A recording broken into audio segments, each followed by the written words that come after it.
खेत खार लहलहावत रहते, गोबर के खातूला पाके साग भात ममहावत रहते, पौष्टिक तत्व ला पाके।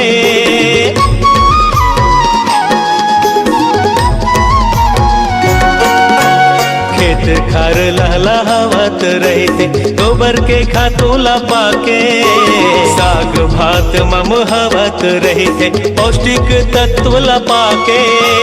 अन धन के भंडार ले भैया, ओ अन धन के भंडार ले भैया, माई कोठिला सजाबो, चलना घरला सौराबो, गोबर के हाथाला घरे माँ बनाबो, चलना घरला सजाबो, ऐसो के देवारी गोबर के दिया जलाबो।